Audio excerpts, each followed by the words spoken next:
Body language ని రాష్ట్రంలో Congress TRS కుమ్మక్కని అధికారి కేటీఆర్ చేయలేదు, కేటీఆర్ హైకమాండ్ కాంగ్రెస్ లో మెలకట్టని చెప్పేసి బండి సంజయ్ ఆరోపణ. ఇప్పుడు విచారణ కాకుండా ఏ వ్యక్తిని కూడా తొందరపడి ఈ ప్రభుత్వం ఎవరిని అరెస్టు చేసే కార్యక్రమమే ఉండదు. అది బండి సంజయ్ గారికి కూడా బాగా తెలుసు. ఎప్పుడైతే ఏసీబీ కేసు రిజిస్టర్ అయిన మరుక్షణం ఈడీ ఎంటర్ అయింది. ఈడీ కూడా కేసులు రిజిస్టర్ చేసింది. ఒకవేళ స్టేట్ గవర్నమెంట్ కొల్యూడ్ అయిందనుకుంటే వారి చేతిలో ఎమ్మటిట్లా లైట్ వేస్తే అరెస్ట్ చేయొచ్చు కదా. మేమేం వద్దనలేదు కదా. వారు చేయాలనుకుంటే చేయొచ్చు కదా అంటున్నా. మేము చేయలేదు, మీరు చేయలేదు, మీరు కొల్యూడ్ అయ్యారనేటువంటి మేము కొల్యూడ్ అయ్యే ప్రసక్తే ఉండదు. వాళ్ళు లెగిస్తే కాలు దువ్వేది మా మీద, మరి మీ మీద ఏం దువ్వట్లేదే.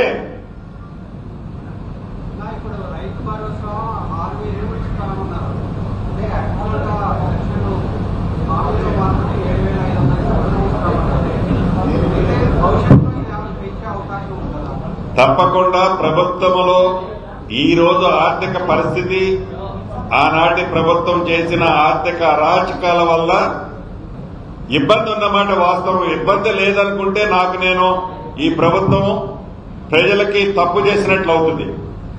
అయినా కూడా ఆనాడు వారు 10,000 ఇస్తే ఇలా 12,000 ఇస్తున్నాం, అంటే 20% పెంచిస్తున్నాం.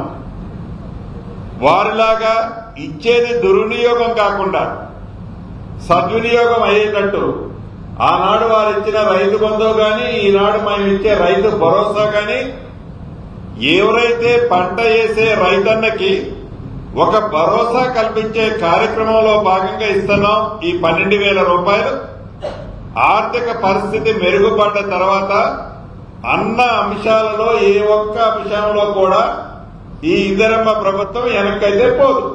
సార్, మీ మేనిఫెస్టో ప్రకారం ఇంకా 2 హామీలు మిగిలి ఉన్నాయి.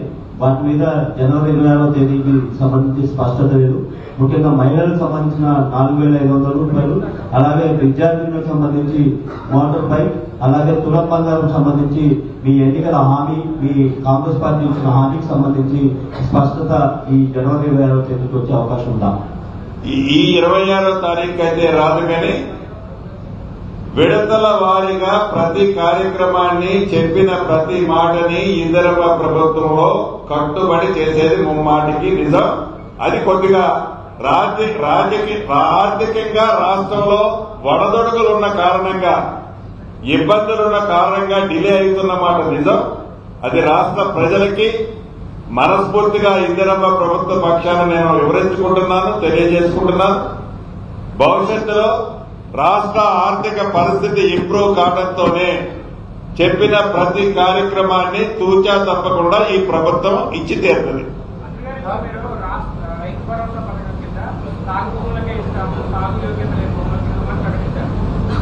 కొండలు, గుట్టలు, స్థిరాస్తి రైతులకి మనీ ప్రకటించారు. 26వ తేదీన రైతు భరోసా అమలు చేయబోతున్నాం. ఈలోపు మరి మీరన్నింటినీ గుర్తించారు. ఏవి సాగు ఏదైతే ఇందాక మీతో అన్నట్లు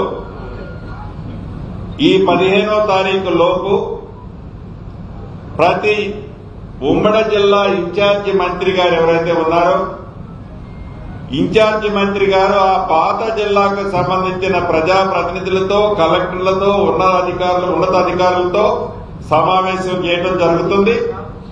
16వ తారీఖు నుంచి ఏదైతే అర్హులని గుర్తించే దాంట్లో అది రైతు భరోసాకు సంబంధించి కావచ్చు, ఇందిరమ్మ భరోసాకు సంబంధించింది కావచ్చు, తెల్ల రేషన్ కార్డులకు సంబంధించింది కావచ్చు, ఏదైతే యాప్లో మనం ఇందిరమ్మ ఇళ్లు అప్లోడ్ చేసుకున్నామో విడతల వారుగా ఇచ్చే ఇళ్లు విషయంలో ఫైనల్ చేసే దాంట్లో కావచ్చు, వీటన్నిటికీ ఆల్రెడీ టీం వర్క్ జరుగుతుంది.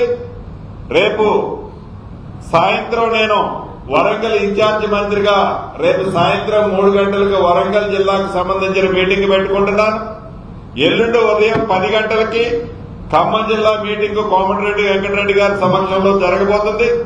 అంటే ఈ 15వ తారీఖు లోపే ఏ పేదవాడికైతే ఆర్నిశలో ఈ ఇందిరమ్మ ప్రభుత్వం గౌరవ ముఖ్యమంత్రి రేవంత్ రెడ్డి గారి నాయకత్వంలోని ప్రభుత్వం పనిచేస్తుందో